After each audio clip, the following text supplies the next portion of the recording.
Summit and Destiny have met 7 times before. Tonight is number 8. And the Tennessee Volunteers are the SEC Tournament champions. It's been a long time coming. The last time Tennessee won this tournament was in 1979, but they've got another trophy to put in the trophy case at Thompson Bowling Arena. The 2023 SEC champions, the Tennessee Volunteers. Hit high in the air into left field. Stevenson circling in front of the fence into foul ground. He goes into the corner, makes the catch, and that's the ball game. And the Volunteers will hold the trophy. How much fun is this, man? God, I love it. High fly, deep right, and Tennessee walks it off.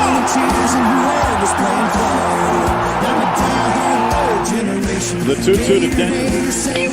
Well hit deep left field. It is gone. For the win for the Volunteers. From 40. On the way, a knuckleball. He got it. How much fun is this? Man, Rocky Top. This is college football at its absolute best. This is college athletics at its absolute best, man. Welcome into the Vol Fanatics Show. I am Michael with my co-host Skylar, and you might be thinking it looks a little bit different. Well, Skylar is off at the races.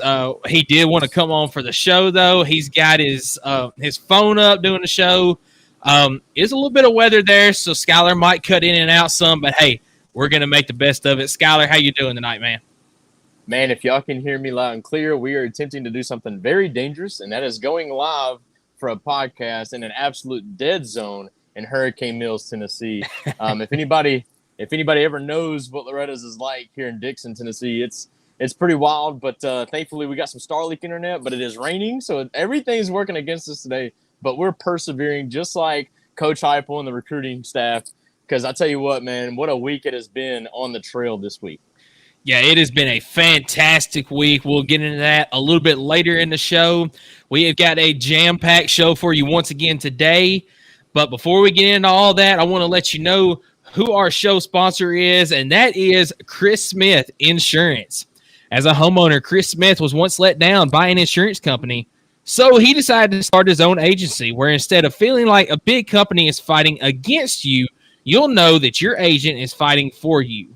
All insurance is not equal. Trust Chris Smith Insurance. You can contact him at 865-272-3387. Chris Smith has been here from the very beginning. I know Skylar uses him. We appreciate him very much. So, Skylar, a little bit of a lineup today. We're going to start off with the offensive lineman for Tennessee. I'm super excited to get into this. Who's going to be our segment 2, Skylar? Dude, segment 2, I just want to roll with Kentucky. Like, I think I want to get them over with. I don't want to give them as much time as they don't even deserve on this show. So let's go with Kentucky, get them out of the way, and then we'll hit up Auburn for segment 3. What do you think? Man, that sounds like a perfect show today. Kind of hit a little bit of recruiting at the very end, give you guys an update of what's going on there. Because as Skylar mentioned, it has been on fire as of late. Oh, yeah. But let's get right into this. And now our segment 1 sponsor is Optimal Asbestos Services. Your trusted environmental consulting firm in Knoxville, Tennessee, state licensed and insured. We specialize in asbestos air quality management for commercial buildings and homes. Contact Jeff Mole at 865-223-3297 or on the web at optimalasbestosservices.com. We appreciate Jeff being our segment 1 sponsor very much. And Skylar, as mentioned, wrong one there. We're going to get up the offensive lineman this week. To start out this segment, I've got to point out, and something that maybe even I as a Tennessee fan has overlooked. Pose a question. Agree or disagree? Okay. We might seriously have one of the best offensive lines in the SEC and thus best offensive lines in the country coming up this season. Yes or no? I think we very well could, but kind of like I have in the bottom right corner, there's lots of questions as well for this offensive line. I mean, you've got You've got the returning starters here. You got Cooper Mays, Javonte Spraggins, and John Campbell Jr. kind of manning with that right side of the offensive line. Am I correct on that? But there's a little bit of unknown at the left side because, Gerald Mincey transferred to Kentucky. You also had Ollie Lane graduate this past season. So that left side of the offensive line, there's some questions, but there's some guys that I feel like can fill those spots and have a really good season this year. So let's kind of talk about it. So right side of the field, right? You know what? Screw right or left. We got to start this segment off with Cooper Mays, dude. Come on. Absolutely, man. I mean, he's the most important part. Line. Absolutely. I mean, if we can keep this kid healthy, it doesn't matter to me who's on the offensive line at that point. Cooper Mays is the kind of guy that makes everybody around him a better player. So we got some couple of guys in the comments. Justin, thank you for joining. He's on Facebook. We got Jeff in YouTube. He said, "What's up, guys? Give us some orange tangerines, some oranges in the comments. Thank you so much." But yeah, man, Cooper Mays holding it down at center. One of those guys that just obviously, family guy. His dad went to the University of Tennessee, played with his brother. He stuck it out. He's staying for his red shirt, 7th senior year, whatever it is, COVID. And, he knew what he got. And I think what excites me is when he came back, he knew who was going to be his quarterback. And he knew he wanted to protect that guy. And so, like I said, he's going to make everybody around him better. If we can do our best to keep him healthy, honestly, a lot of those questions for me go away. I agree because agree or disagree with this right here. Cooper Mays being out for the beginning of the season last year, I feel like had a lot to do with that Florida loss. Because I'm not saying that the result would have changed any as far as a win or loss, but I feel like the offensive side of the ball would have been a lot better if he had been at center for that Florida game. I think you are a fool if you don't think it played a small role in it. And I'm not making excuses on why it happened. It should have never happened. But I'm telling you that I think played a major role. And you could see the difference in output week in and week out ever since that game. So, no, I think Cooper Mays is the heart and soul of this offensive line. Let's talk about the right side. I mean, you mentioned the right side. I think one guy that's going to play a critical spot right next to Cooper Mays is one we just mentioned is Javonte Spraggins, the senior, 6'3", 330-pound, and he plays right guard. Super smart kid. I think that gets overlooked. He has been, I believe, he's been the fall SEC honor roll his entire career at Tennessee since 2020. He has been on the fall SEC all-academic honor roll. That is something that, obviously, as hard as you work on the field, that kid's putting in the work in the classroom as well. Definitely don't want that to be overlooked. He was a semifinalist last year for the Joe Moore Award. I think he only has allowed 4 sacks in his last 2 seasons here at Tennessee. He did miss the last few games last year after suffering an ankle injury in November, but he comes back from that. I think he's going to be a guy that locks it down right there close to Cooper on the right side. Yeah, and something that shouldn't be overlooked is he could have very well gone into the draft. Now, he probably would have been a very late round draft pick, but I think he could have been drafted last year if he had decided to go. But I think another one of those guys, kind of like Cooper Mays, he saw what Tennessee had coming back. He knew that this season it's got the chance to be something special, and he wanted to be a part of that. Absolutely. One thing that, and we'll talk about here as soon as we get through all the guys, but, man, what's the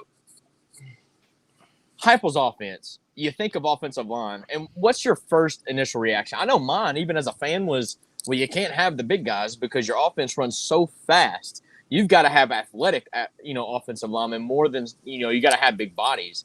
But, man, as I'm going through this list, Cooper Mays, 310. Javonte Spraggins, 330. The next guy on the right side, I believe that's going to be on the right side, could be a guy like John Campbell Jr. He played left tackle last year, but I think he's going to move over. He's 6'6" and 330 pounds. I mean, just an absolute tank, dude. He only allowed 1 sack in the 2023 season after playing 538 snaps. So, I mean, you're talking about a guy that you know is going to be able to protect your quarterback. I think John Campbell Jr. is your guy, and I'm telling you, the size that I'm seeing on this list for offensive linemen, I think can seriously hold down any defensive end or any defensive line in the country, and they're going to have to. They're playing the SEC. That's what it's all about. Yeah, you mentioned an athletic offensive line, and that's kind of what you would think with the Josh Heupel offense is you need some fast guys that can they can move up front. But after seeing the offense work the first few years, you just need guys that can maintain a good pace, that have that good stamina out there. They don't have to be the athletic type guy. They just need to do their job for a few seconds and make sure that they can get up to the line in time for that next snap. And I feel like you've got the guys this year that can do that. And you mentioned they're bigger guys. They're SEC type linemen. That's what you need.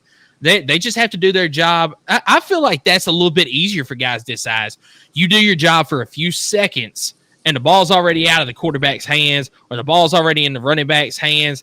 I kind of feel like looking at it now, it makes their job a little bit easier. Yeah. 100%, man. And then again, just because they're big bodies doesn't mean that they're not athletic. So, I mean, these kids are as big as they are, and they're probably got more conditioning than any other offensive line in the country. The way they run that offense. Yeah. So, they're gonna be able to move. They're big boys. What I love to see is they've always been able to rush block. Really excited to see how they protect Nico. And the reason why I say that is because Nico's a guy that can escape the pocket if absolute necessary. But how often is that going to be necessary? I'd love to find that out in the first couple of weeks of the season. Yeah, absolutely. Now, a guy that I feel like is going to start, or if not, he's going to be the first one off the bench on the left side. It's got to be transferred Lance Hurd. He transferred from LSU not because he wasn't good at LSU. It's because LSU has got a good offensive line. And he just kind of saw the writing on the wall that, hey, I'm not going to be one of the main guys. I can go somewhere else and get some playing time. And I absolutely think that Lance Hurd is going to be, if he's not a starter, like I said, he's going to be the first one to come in and give one of these guys a break if needed. Dude is another one of those bigger guys. He is 6'6", 340 pounds. Dude is no pushover, and I think that he's absolutely going to take one of those spots on the left side. No, I honestly think he is going to be the expected starter there at left tackle. So you'll have, obviously, John Campbell Jr. at right tackle, Lance Hurd at left tackle. As you mentioned, big guy. He was on the 2023 all-freshman team in the SEC. He was the second highest-rated offensive tackle in the portal last year. 159 snaps, I believe he played with LSU. And he did not allow a single snap as a freshman. Yeah. So really excited to see what this kid comes in. I mean, he kind of took over the orange and white game. If y'all didn't see that, check it out. I think this kid is absolutely a plug-and-play guy holding down at left tackle. Here's another guy that I think could be that guy right next to Cooper, though, at left guard. And that's a guy that, honestly, we probably forgot about a little bit. It's Andre Carrick. Andre Carrick, the senior, 6'6", 314-pound left guard. He started the first 4 games last year after transferring in, I think, from Texas, I believe. If I missed that up, you're so correct. sorry. All right, thank you. I've lost my notes. This was at the point where I had to quit because I was worried about the stream. But yeah, I think he transferred in from Texas. He started the first 4 games immediately under Tennessee, and unfortunately had a season-ending lower leg injury. I think that's a guy that probably got healthy over the offseason, and he's ready to plug right back in. And so we talked about this, right? Cooper Mays, 310. Let's see, Javonte Spraggins, 330. John Campbell Jr., 330. Andre Carrick, 314. Dude, we're averaging Lance Hurd, 340. Lance Hurd, 340. We're averaging no crap almost a 330-pound offensive lineman this year. That's pretty absurd. Yeah, and let's look at a couple other guys that I feel like could be in the running for one of those spots and will definitely be one of the first ones off the bench. You got Dane Davis, redshirt senior 100%. Offensive lineman, 6'7", 333. He's probably our biggest guy. Yeah. Yeah, and then you got Jackson Lampley, 6'4", 325. And he'll be the backup. He'll be a guard backup for sure. He played he was such a big piece last year when people got bumped up, bruised. Jackson Lampley probably played more than anybody last year. But he was just one of those guys that just really uber talented, very smart as well. Jackson Lampley, a lot like Javonte Spraggins, his entire career at Tennessee, he's been on the SEC Fall Academic Honor Roll. So these guys, again, you look at the guys that Josh Heupel was trying to recruit, obviously uber talented, very big, very smart, very smart. I mean, I'm talking about even in the classroom. I mean, so you're going after the right kids as well, knowing where they're putting their ethics and whatnot. And Jackson Lampley, 100%, just like Dane Davis, you're going to see these guys rotate in and out. This offensive line, 100%, is going to be subbing in and out, just kind of like the defensive line. You're probably even going to have packages set up. If you have a pass pro or a big rushing attack, on the next drive, you're going to see definitely some differences. But, man, that's kind of the first 7 that we talked about. But we got a lot of freshmen coming in as well. We do, because I before we get into those freshmen, I want to mention, you take Lance Hurd off the table. He's a true sophomore. But look at the rest of the guys that we just mentioned right here. All right, you got Cooper Mays. He's a senior, and you mentioned like on his 6th or 7th year, whenever you consider the COVID years and all that. You got Dane Davis, redshirt senior. Andre Carrick, senior. John Campbell Jr., redshirt senior. Jackson Lampley, redshirt senior. Javonte Spraggins, senior. I mean, it's a lot of experience up and down the line right there. Guys that know the system. They know how to play ball. You mentioned they are smart. And then you combine that with the freshmen that we have on this team coming in. Now, the one thing about these freshmen is we have seen in the first few years for Tennessee, these freshmen that have been brought in maybe aren't getting maybe they're not coming along quite the way that Heupel and the coaching staff thought they would at first. You mentioned Addison Nichols, one of those transferred out this year. Felt like he should be playing, but he wasn't coming along the way Heupel and the coaching staff thought that they should be. But I feel like we've got we got a good group of freshmen and some sophomore offensive linemen on the team this year, as well as some going to be here for next season. Yeah. Jeff came in and said, Sham at left guard. Hey, absolutely. The redshirt freshman, 6'7", 330 pounds. I mean, he has a redshirt freshman, could absolutely rotate in at the left guard, if not start at the left guard. We have no idea until fall camp how much of a step he's taken over the spring.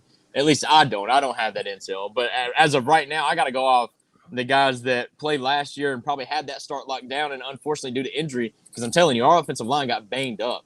But our offensive line this year is so deep, man. I'm so excited about this. You mentioned the seniors and the redshirt seniors and the 7th-year seniors and the 15-year seniors. They all wanted to come back. I know, I'm sorry. They all wanted to come back for a redshirt freshman quarterback. I mean, what does that say about how Nico's been able to win over this locker room? Yeah, absolutely. That says major things about Nico, about the other guys that have been brought in. I mean, they want to be a part of what could be a very special year for Tennessee football. And I think that says even more for Josh Heupel in a world where you've got guys, they're either wanting to transfer out to a better situation or they're wanting to go to the pros as quick as they can. You've got guys wanting to come back for 5th, 6th, and 7th years. And like you said, some of them even 15 years. So, but I think it says a whole lot for the Tennessee program. Oh, yeah. But, dude, let's talk about some of our big boys, because we got some big boys on this roster that I don't think is going to play.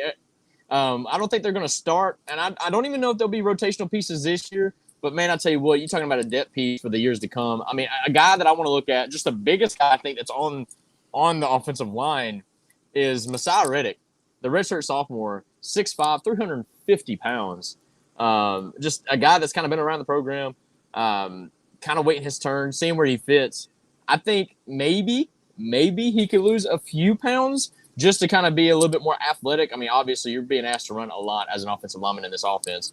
But one of those guys that wouldn't surprise me if people get banged up if we have to see some pieces come in. Yeah, and I think another guy that could also see some time, and some of these guys will definitely see time in, the chat games, the UTEP games, stuff like that. But another 100%. One that I'm really looking forward to, Vyson Lang, redshirt freshman offensive lineman, 6'4", 340.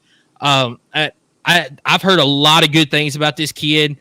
Might not see a lot of time this year, but I think he's one of your future guys on this offensive line.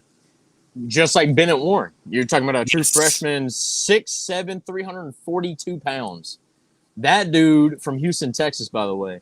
I mean, you're talking about a guy that you're wanting to kind of groom the right way and make sure he sticks around. Bennett Warren excites me a lot for the future of this offensive line. Yeah, absolutely. And then you've also got names like William Satterfield. He's a true freshman from Barberton, Ohio. Dude, he needs to get a little bit more weight on him, I believe. He's 6'3", 300 pounds.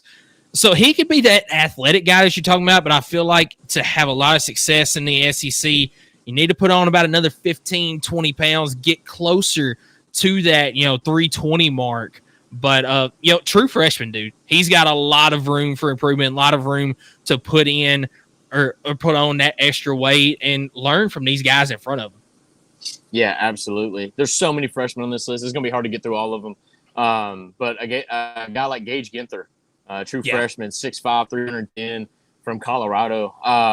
This staff did a really good job targeting the offensive line this last year, and I think they're doing a great job again this year. I mean, look at where we are with the recruiting class, and look at who we're trying to pick up. I mean, we're trying to pick up the number 1 rated left on the board at least. David Sanders, offensive tackle. This recruiting staff or this coaching staff has really made it a priority to beef up this offensive line, and man, they have really done it the last 2 years. Yeah, and you mentioned David Sanders. We'll talk a little bit more about him towards the end, but we've seen a lot of crystal balls. He could be coming to Tennessee. He's on Rocky Top this weekend for a recruiting visit, his last one before he decides to make his decision on where he's going to go to school. But I'll just go down the list real quick of those that we hadn't hit. So let's see. You mentioned Messiah Reddick. We got Jeremiah Hurd. He's a true freshman from Rome, Georgia. Dude is 6'8", 320. So another big size guy. Aiden Bussell, redshirt freshman from Mount Juliet, Tennessee. You've also got Trevor Duncan. He's a redshirt freshman from Knox Catholic. Bennett Warren, you might have mentioned him. Yes, I mentioned him. Yep. Yes, 6'7", 342. Gus Hill, redshirt sophomore. He's actually from our neck of the woods. Fayetteville is where he comes from. 6'4", 301. Max Anderson is a freshman from Frisco, Texas. Jesse Perry, a freshman from Middle Tennessee Christian. Brian Grant, he's a redshirt sophomore from Fort Walton Beach, Florida. Larry Johnson III, 6'7", 348. He's a transfer. Like that kid. Yeah, he's a transfer from Hutchinson, Kansas. I think like that this kid a lot.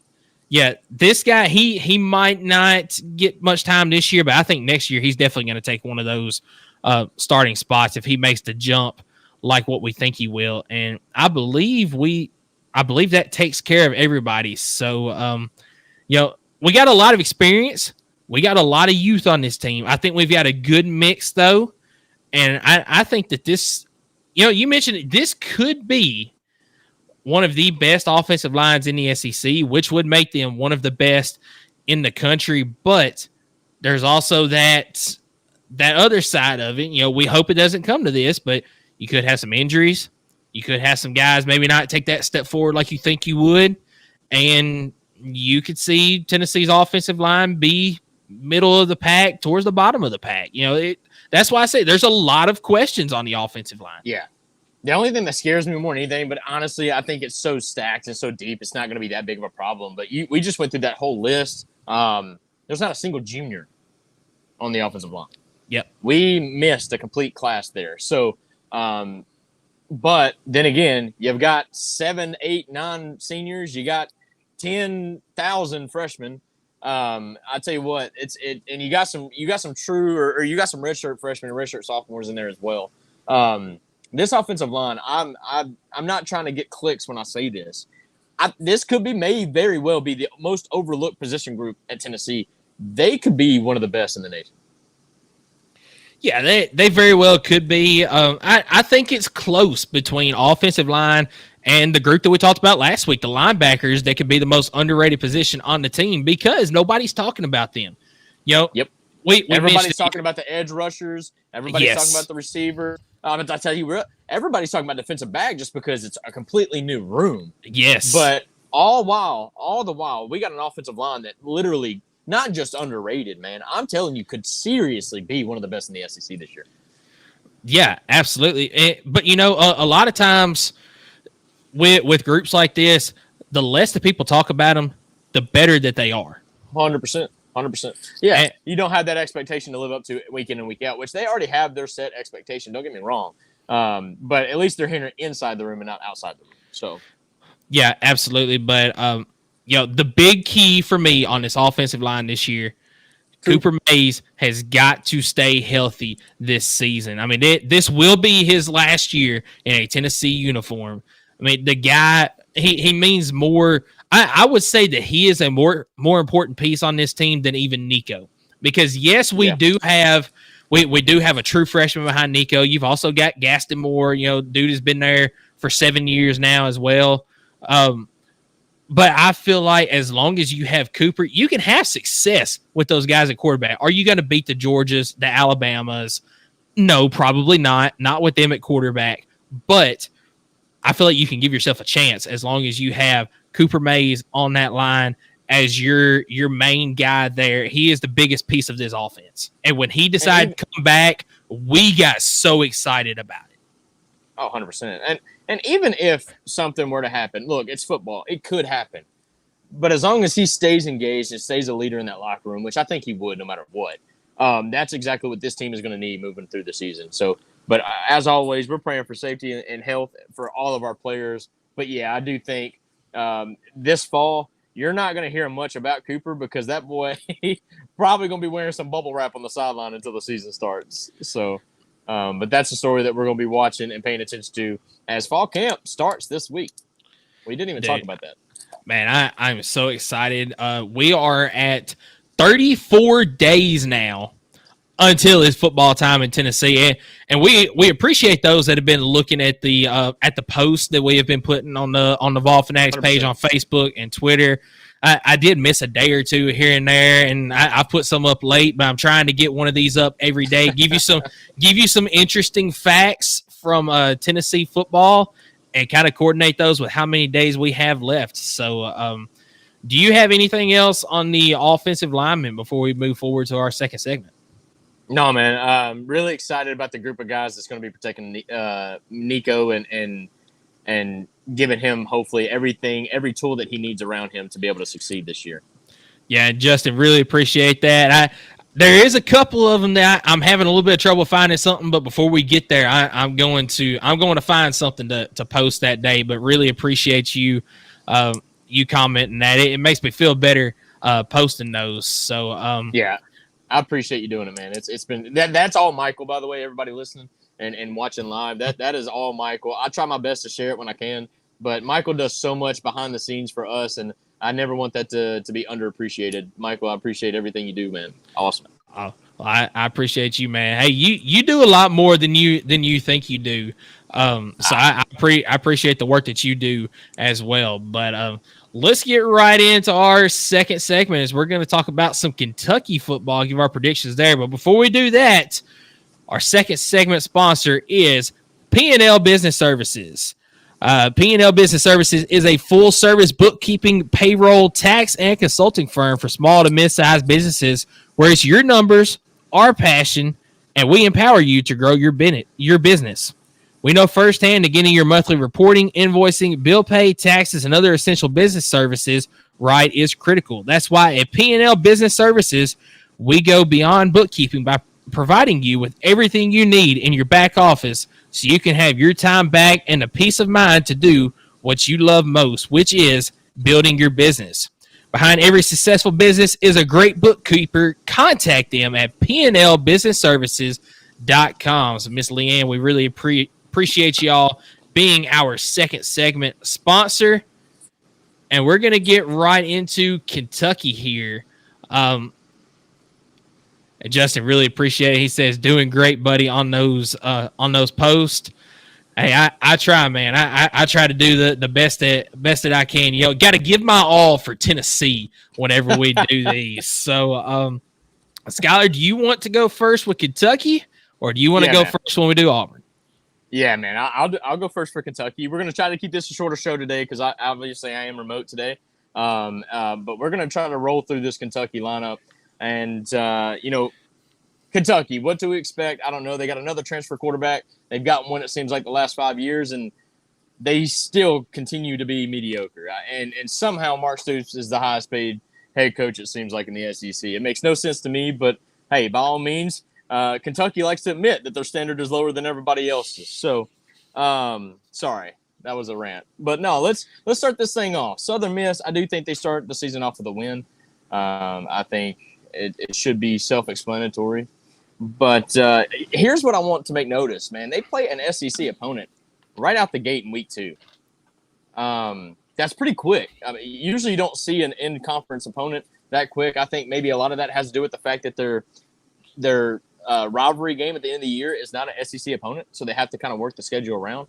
Yeah. But they play South Carolina right there September 7th, and I don't think they get it done. I think South Carolina comes out punching them in the throat. And I know. I said this against when I did the South Carolina podcast, y'all were like, no, that's crazy because Kentucky always starts 5-0 every year. And I'm like, well, look at who they got in week 3. They're definitely not starting 5-0. I mean, look at who they got on the 28th. They're not. So why would they beat South Carolina when they're focused about Georgia? They're not going to. So they lose to South Carolina. They're going to lose to Georgia. And they're going to start at 1-2. It's going to be a rough start to the season. But that's okay. They'll get back on the right side of things against Ohio before they travel to Ole Miss. And that's where they're going to drop that one as well. I just don't see it in Kentucky's cards. I think Brock Vandagriff is going to have to do something extraordinary. I know he's got some wide receiver weapons there, but their offensive line was so bad, and they've been bad for the last 2 years. I don't know what is in the cards for Kentucky this year, but I do think they don't let 2 years ago cost them, when they lost to Vanderbilt. That's not going to happen this year. Yeah. Hey, before you move on, I do want to point out the Ohio podcast in the chat tonight. Hey, what's up? Eric, we appreciate you tuning in tonight. Just doing a little bit of Kentucky predictions. Already hit offensive line preview for this season, but we appreciate you tuning in, Eric. Appreciate you, Ohio podcast. But like I said, Vanderbilt, they don't lose to Vanderbilt. They will beat Vanderbilt. I don't think Vanderbilt's going to be good at all this year, but they go to Florida. Now, this one I went back and forth on because, man, they've kind of owned Florida the last 3 years. They've got a 3-game winning streak against them. So it's hard for me to pick against Kentucky until they lose. So that's exactly what I'm doing. They're going to beat Florida at Florida. I don't know how it's going to happen. I think it would have to be like a noon game or a 1 o'clock Eastern game. But I think Kentucky gets it done. I don't know how. I don't know why. There's no logic there. But maybe Brock Vandagriff figures it out, and then maybe Florida is just already throwing the season for how hard their schedule is, that they've kind of given up on Billy Napier. Maybe Billy Napier got fired. Who knows? But I think Kentucky gets the win at Florida. And then they welcome in Auburn. And I don't think they beat Auburn. I think Hugh Freeze has got a better team right now. We got to obviously see how their quarterback situation works out. But I do think they'll get it figured out before they get to Kentucky, and I think they'll beat Kentucky. That game, November 2nd, found out that my best bud growing up decided to get married on that date. There's like one major rule in all of like brohood and college football. That's to never get married on a fall Saturday, which you can get married on a fall Saturday if you literally have it 1 week sooner on the bye week. But nope, he does it on on November 2nd. So I will unfortunately. I'll tell a little bit of a story with whenever I get to my Kentucky predictions. But go ahead with your 100%. I mean, it's not. We're gonna win the game. I want that to be known. Yeah. It's just I'm not gonna be able to enjoy it the way I'm gonna be enjoying my dude growing up in life, and becoming a husband. I think that's going to be cool for him. Don't get me wrong. I'm not hating on their marriage. It's just, I'm going to give him crap for it, and he knows that. So, but look, they go, they get a bye week. Dude, that's what I'm saying. You don't get married on a fall Saturday. I'm glad other people understand this. Like, yeah, Justin's sitting here with the laughing face emojis too. So hey, they all understand. They know what it's about too. I mean, if he wasn't my best friend and he didn't ask me to be his best man, I'd literally consider not even going. But I would tell him that I'd catch him at the next one. But in this situation, I think it is only right for me to go and support them. I'm very, very proud of them. So, no, Murray State, let's get back to things. So, it's weird that they have a bye week. No, I'm sorry. Tennessee had a bye week before. I was wondering why the states were that. But anyways, they get the bye week after Tennessee, which really doesn't play into Kentucky's favor whatsoever. I don't understand it whatsoever. But they go to Murray State. They do beat Murray State. But, again, I don't understand the bye week being right there. That's kind of unfortunate for Kentucky. But then, boom, you get slapped in the face with Texas-Louisville. I do think they lose to Texas, of course. But I actually think they beat Louisville. I have no idea where Louisville's at this year. And for Kentucky's sake, in my prediction, they're going to be battling for a bowl game. And they're going to need that game really, really bad.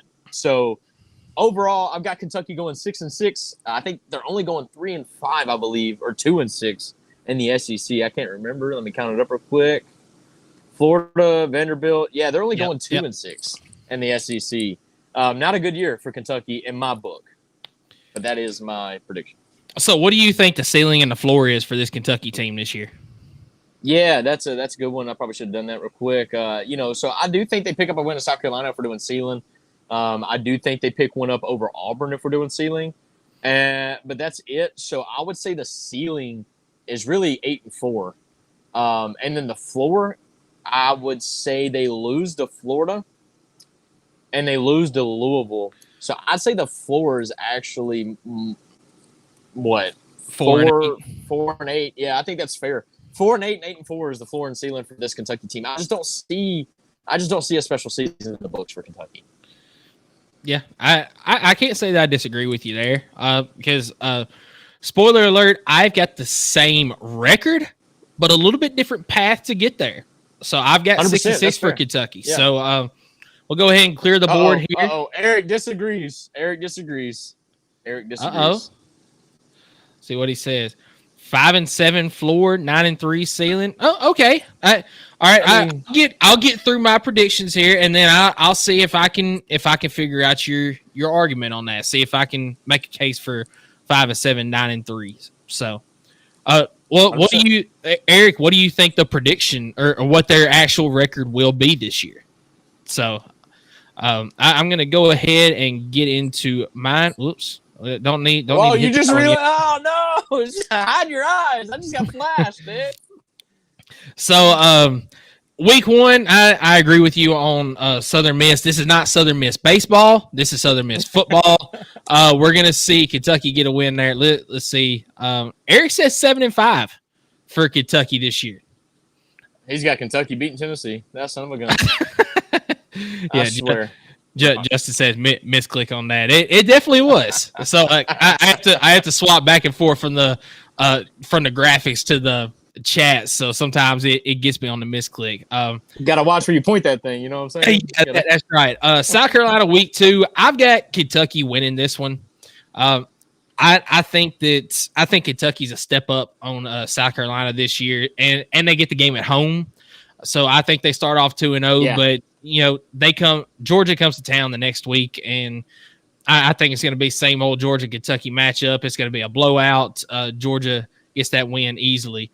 And I didn't even mention this beforehand. I'm not a big believer in Brock Vandagriff this year because Kentucky has not shown that they can develop these big-name transfer quarterbacks to come in. I mean, you see Will Levis.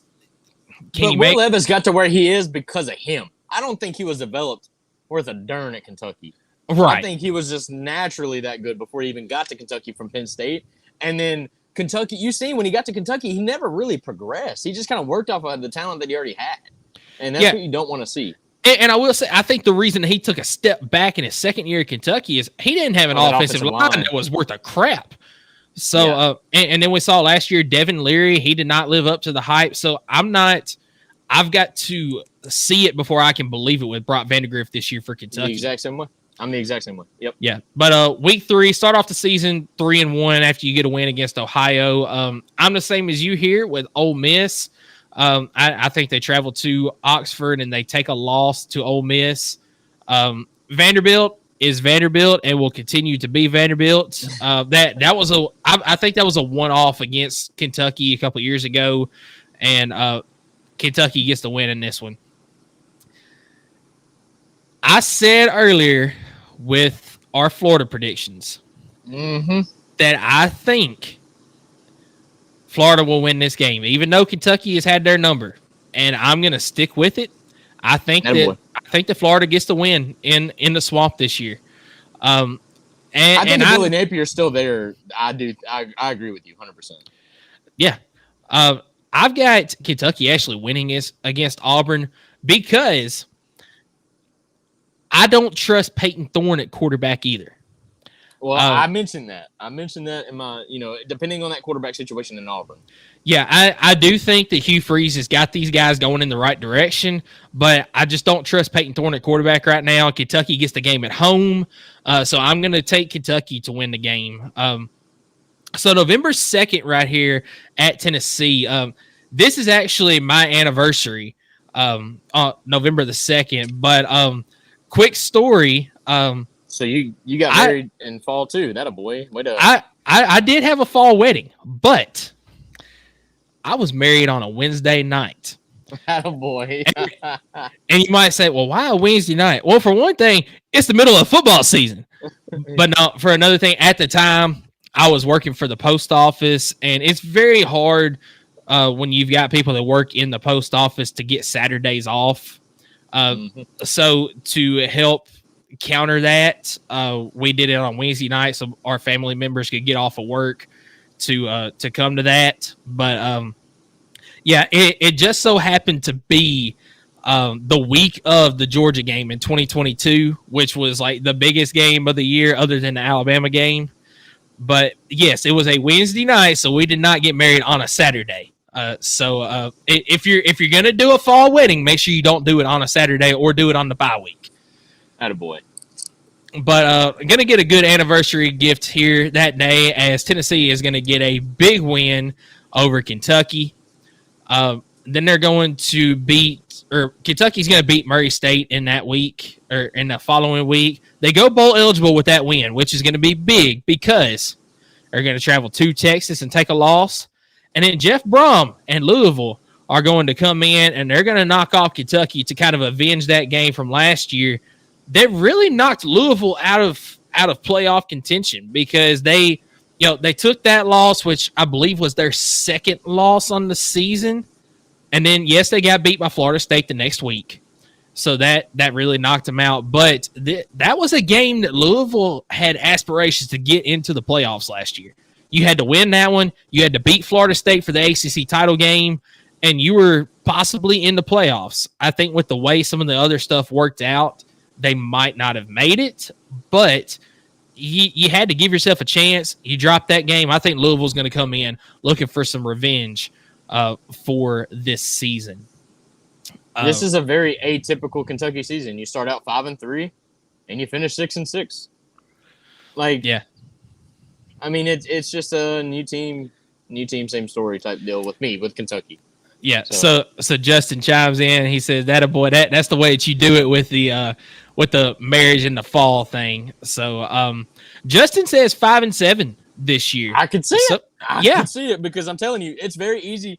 Auburn's going to be a big flip game, I think, and Florida really, honestly, in Louisville, right? I mean, is that not the 3 games that really can determine if they're going to go 8-4 or if they're going to go 5-7? That's a big 3 games right there. But let me say this, and I mentioned it already with the bye week being before Murray State not being in their favor. Look at where their other bye week is. We're talking before Vanderbilt. That's not helpful. That's not, you want that bye week before Ole Miss. You want that bye week before Auburn or Florida or Tennessee. They usually always get the bye week before Tennessee. So, the schedule's not helping Kentucky. At least they do get some folks at home. but wherever you get Georgia, it doesn't matter. I mean, so, and then having to go into Neyland on November 2nd, that's not going to be friendly either. Yeah. So Justin says a win against Louisville or USC. Yeah. You're probably right there. So I think I'm with you as far as the floor. I think that 4-8 is the floor. Lose to South Carolina, lose to Auburn. So I think that's where your 4-8 comes in. I really don't see a loss to Vanderbilt in this situation here. So I do think 4-8. Ceiling, I think you can beat Florida. I think you can beat Louisville and get you to 8-4. Maybe Ole Miss, maybe, but I don't think so. I think I'm the same as you. I think 4-8 is the floor, 8-4 is the ceiling. It's got to be. I don't see a ninth win unless. And I think Eric was talking about beating Tennessee because he never commented back. So I don't know where the ninth win is. Yeah, and hey, I will say this too. Well, let's see who commented in here. Justin says if they go below 4-8, someone is definitely getting fired. I don't disagree with you. And Skylar, I think if they go below 6-6, somebody's getting. I mean, if they go 5-7 this year, I don't think that's a good look for Mark Stoops. Yeah, and I'm not going to say Mark Stoops would be the one getting fired, but I agree. Somebody somewhere on that coaching staff will probably get fired. Some sort of move is going to be made if you see that 5-7, 6-6 type line. But real quick before we move ahead, the Ohio podcast joined in. He's probably getting ready for his own show. Those that are Ohio State fans or like to kind of keep up with them a little bit, when you're done watching our show, hop on over to the Ohio podcast on YouTube or on Facebook. There's some really cool guys. You got Eric and Chris. They call him the Wild Man, and you got JR. They're very good when it comes to Ohio State talk. So just wanted to throw that out there. Once you're done watching our show, hop on over and give them a listen as well. They're the ones that kind of got the College Huddle started, and we're very appreciative to them for allowing us to be in the College Huddle. But Skylar, you got anything else on Kentucky before we move ahead to our third segment? No, man. Let's move on to Auburn. I got a team meeting to get to here in a little bit, so we're gonna have to roll through it. I got you. Well, we're gonna hop right into our third segment, and that is sponsored by Kaizen Painting. Do you want a colorful life? Kaizen is a painting and drywall company that provides residential, commercial, exterior, and interior services. At Kaizen Painting, we understand the importance of a beautifully painted home and properly installed and repaired drywall. We're here to bring your vision to life. We care about providing you with a personalized, efficient, and quality service. If you live in Knoxville and surroundings, contact us for a free estimate at KaizenPainting.com. Color your life the Kaizen way. So, Skylar, we mentioned it. We're going to start off, or we're going to hit Auburn here, hit our predictions on Auburn. So, yeah, final segment of the day. It's Auburn. I mean, look at the schedule. It's workable. It's workable. And let's see if Hugh Freeze can kind of put something together to build some momentum going into. I mean, this is obviously his second season there, but I think he could definitely make some work happen to get ready for that third season. Which, as a coach, that you put a lot of money in that third season, so you want to get that momentum going in the right direction.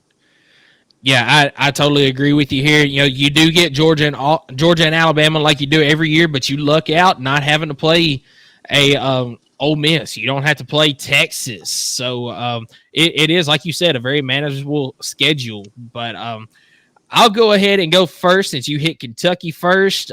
You start off the season with 5 straight home games, man. And I think that's really going to help Auburn. Is I think you get a win against Alabama A&M.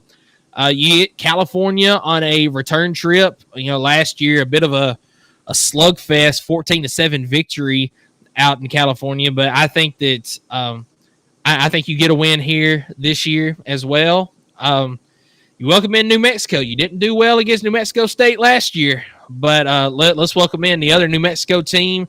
I think you get a win here in this one. You start off SEC play with Arkansas. I'm going to go with Auburn to win this game. So you start off the season 4-0. Pretty good look for Hugh Freeze, starting off 4-0. Oklahoma, it is a home game, but I think right now Oklahoma is one step above Auburn, so I'm going to take Oklahoma to win that game. Then 100%. a bit of a rough 2-game stretch here, and even going into a 3-game stretch with Kentucky. 3 straight home games at Georgia, at Missouri, at Kentucky. You're going to drop Georgia, and you're going to drop Missouri. Three straight away games, but yes. Oh, what did I say? Oh. You said home games, but you're good. I know what you meant. I'm sorry. Yeah, no, you're good. Yeah, 3 straight away games there. Yeah. Yeah. And 3 straight losses there for Auburn as well to go 4-3 before that matchup with Kentucky. And I'm going to take Kentucky to win that game, like I said in the Kentucky predictions. So the month of October, not good for Hugh Freeze and Auburn, but you can turn things around in the last stretch of the season. You do get Vanderbilt at home. I think that's a win for Auburn. You get a bye week before playing Louisiana Monroe. You get a win there. Texas A&M and Alabama to end the season. Texas A&M, we'll see where they're at this point in the season. But I do think that they pull out a win coming into Auburn. And then the Iron Bowl, anything can happen on any given year. But I think that Alabama will get the win here. So I've got Auburn going 6-6 in Hugh Freeze's second year. And I'll tell you why. It's just like I mentioned when we were talking about Kentucky earlier. I don't trust Peyton Thorne at quarterback. I think that Hugh Freeze is turning things around there. I think that he's got some guys on that team that can be successful. But in this league, you've got to have a good quarterback. Yeah. And I just don't trust Peyton Thorne. I do think that the floor for this Auburn team is, I'm going to say 4-8. I think that you could lose to Cal. I don't think Cal's very good, but I do think you could lose to Cal. And, man, Arkansas could come in and get a win. You could have Bobby Petrino and Sam Pittman on a little bit of a return run this year, trying to turn the table on things. So I'll say 4-8 is the floor. I think 5-7 is more likely than 4-8. As far as the ceiling goes, I think they could absolutely be. I'll go 8-4. I don't think that. I don't think. Oh my goodness! There's a 9-3. Oh, sorry. There is a 9-3. Okay, I'm like, come on, man! You're just a complete Hugh Freeze hater. I mean, he's done some work in the transfer portal. Yeah, no, I like Hugh Freeze. I had forgotten about the Oklahoma game there. I think you can get a win against Oklahoma, you get a win against Kentucky, and a win against A&M. I was gonna say you ain't even talked about Kentucky. I mean, that's an ultimate swing game right there, in my opinion. But no, I mean, I like it. I think you're a little low on Auburn, honestly. But I mean, overall, we won't know until the season gets started, right? Because there are question marks at the quarterback position. But one thing I do know is Hugh Freeze has always been a quarterback guru. So if he can get the most out of his guy, he's going to. And we'll just see how that works out with Peyton Thorne. Yeah. So Justin says it looks like he agrees with me as far as the schedule goes, and he says 8-4 is ceiling max. So it's all right. Justin knowingly always agrees with you over me, and that's totally fine. It's just you deserve it. It's fine. But I do respectfully disagree with the difference there. That's fine. Yeah, and like I said, I completely forgot about Oklahoma at first when I said 8-4. I meant 9-3 there because I think that they can win against Oklahoma, and I do think Kentucky and Texas A&M would be those other two wins. I just completely forgot about Oklahoma there on the schedule. Yeah. Well, without further ado, man, I'm gonna run through this pretty quick. Yeah, I know. I see. I wasn't even gonna bring it up. But let's talk about Hugh Freeze's second year in a year where he really did hit the transfer portal pretty hard. I mean, I'm expecting to see a big difference out of this team with the schedule, like I said, that is very workable. Obviously, they start the year out with Alabama, A&M, and that's going to be a win.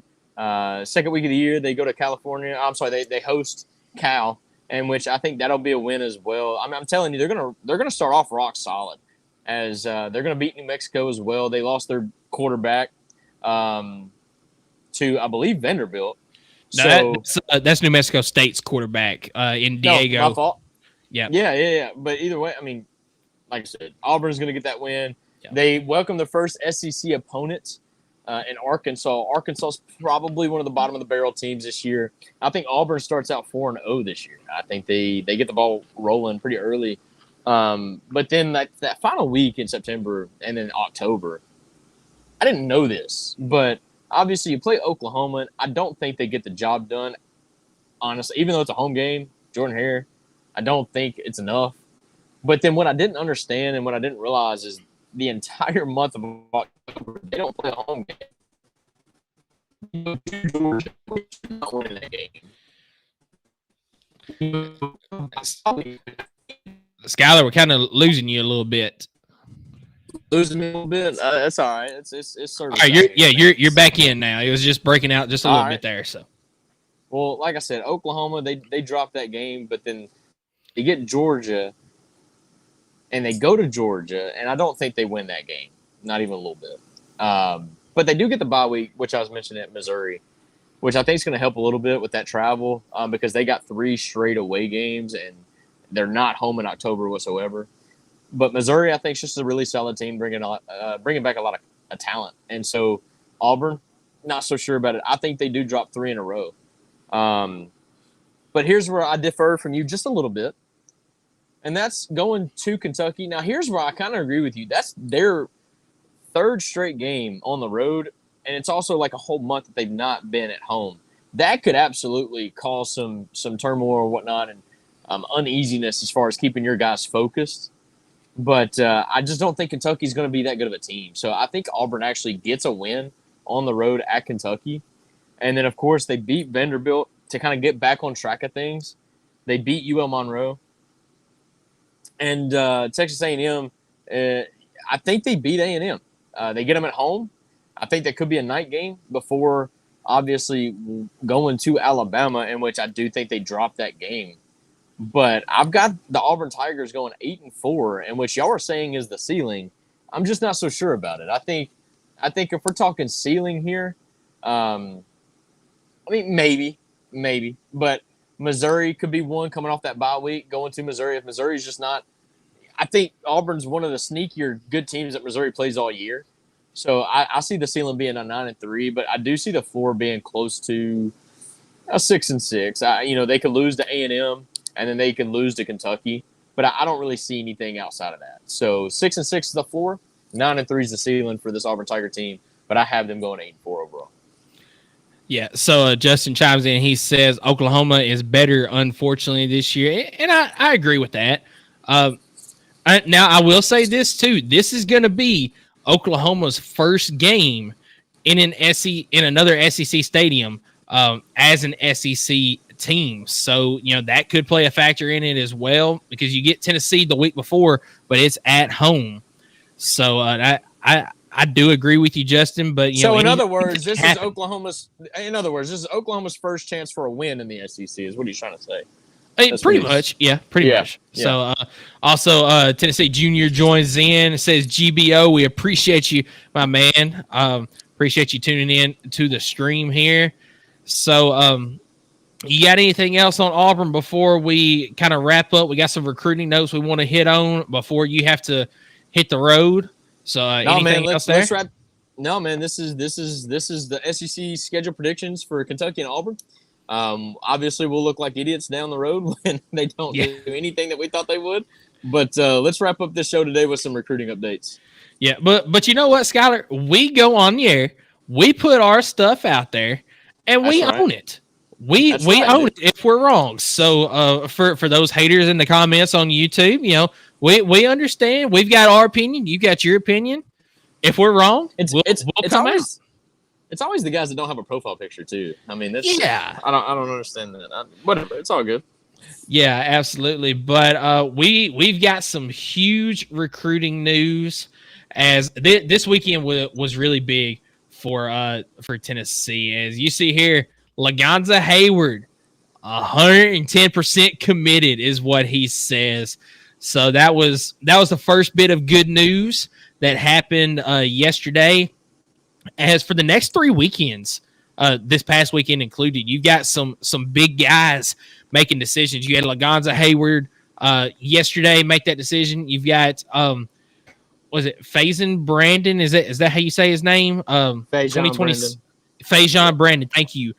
From the 2026 class is set to make his decision next weekend. And then the following weekend, we've got David Sanders making his commitment decisions. So big time recruits for the next couple of weeks. We also we just flipped a guy from Oregon today, by the way.